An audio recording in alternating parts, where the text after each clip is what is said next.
Maligayang pagbisita at pagbabalik po sa ating munting channel. Narito na po, ang karugtong ng ating istorya.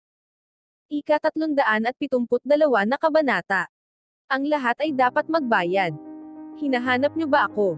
Napagtanto ni Luther na nakatayo si Alex sa kanyang likuran. Hawak ang isang bubog ng bote, na nakatutok sa lalamunan ni Luther. Nanlamig si Luther. Paano naiwasan ni Alex ang maraming bala? Dahil hindi ito posible. Plano mo bang maghiganti sa akin, dahil sa pagpatay sa dalawang babae? Tanong ni Luther na ipinikit ang mga mata. Hindi, ang dalawang babae na iyon ay mga mamamatay tao. At ang kanilang mga espiritu, ay nabahira na ng dugo ng maraming inosenteng mga tao. Malamang na sila ay mas masama pa sa iyo. Iniisip mo ba talaga na hahayaan ko silang patayin mo? Mr. Ambrose, sigurado akong pwede natin itong pag-usapan mabuti. Wika ni Luther na nakatingin sa basag na bote, sa kanyang leeg. Isa pa, ako lang ang natatanging tao dito na pwede mong makaayos. Natatandaan niya ang mga ibinili ni Tyson sa nakaraan, at sinusubukan maging matalino tungkol dito. Ang isa sa kanyang tauhan ay itinutok ang baril sa kanya at kay Alex. Ano ang ginagawa mo, sigaw niya dito? Nababaliw ka na ba? Ibaba mo ang iyong baril. Alam niya na papatayin na rin ito ni Alex. Isa pa, si Alex ay tama. Si Luther ay hindi mabuting tao, at ilandaan na ang pinatay nitong mga tao. Si Luther ay umaasa na malulusutan pa rin ito. Kaya wala siyang intensyon na ibaba ang kanyang baril. Pero kung ang isang tangang miyembro na ito ay hindi makikinig, baka mapatay siya nito. Ang pansin ni Harley ay napunta sa kanya, at nagbigay ito ng masamang ngiti. Simula ng sandaling lumuhod ka, at nagmakaawa para sa iyong buhay. Nawala na ang karapatan mo na pamunuan kami. Ikaw ay kahihiyan para sa Blood Brothers, wika nito.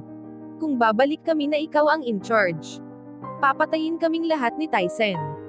Huwag kang tanga, lahat ito ay parte ng plano. Sigaw ni Luther nang mapagtanto ang mga nangyayari. Hindi mo ba naiintindihan? Pasensya na boss, alam mo kung paano ito gumagana. Hindi ka na namin pwedeng sundin. Itinutok nito ang baril, at kinalabit ang gatilyo. Bumaril ng paulit-ulit na tinatamaan si Luther. Ang ibang mga miyembro ng gang ay bahagyang hindi tiyak. Tahimik itong nakatayo, at napansin na wala na si Alex. Ano ang nangyayari dito? Pagrereklamo ni Harley. Hindi siya makapaniwala sa nakita ng kanyang mga mata.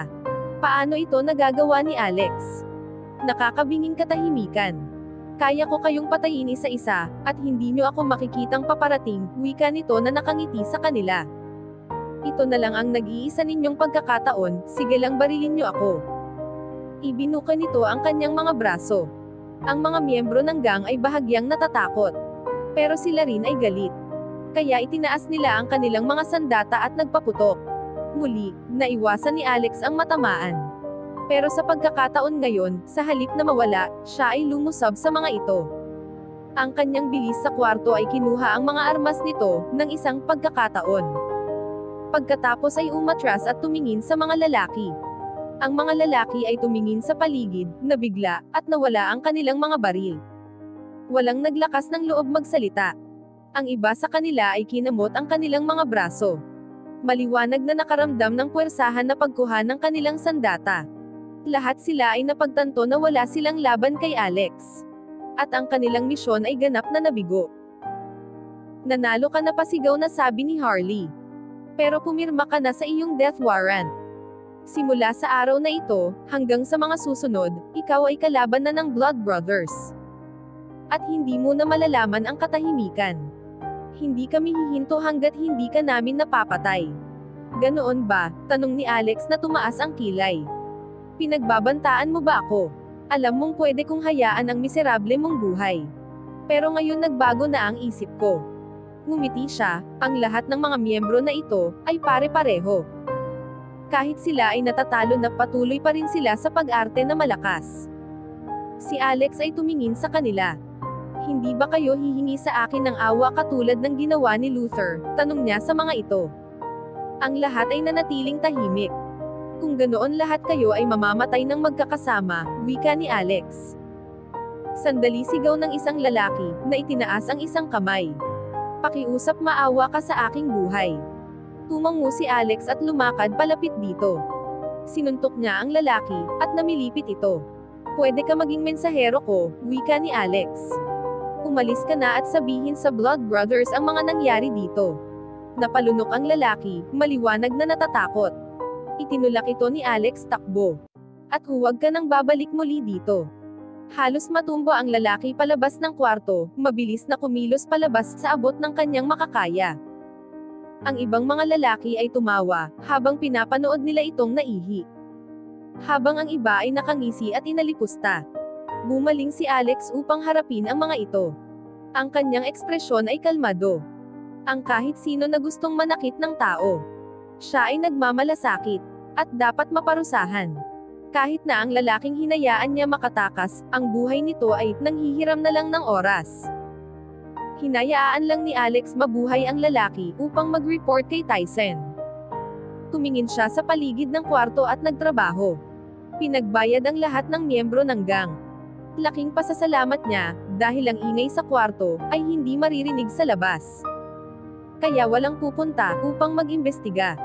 Nang siya ay matapos, ang kwarto ay naging tahimik. Wala kayong dapat sisihin sa mga nangyari dito, kundi ang inyong sarili. Lumabas siya at lumanghap ng sariwang hangin, nakaramdam ng pagiging panatag.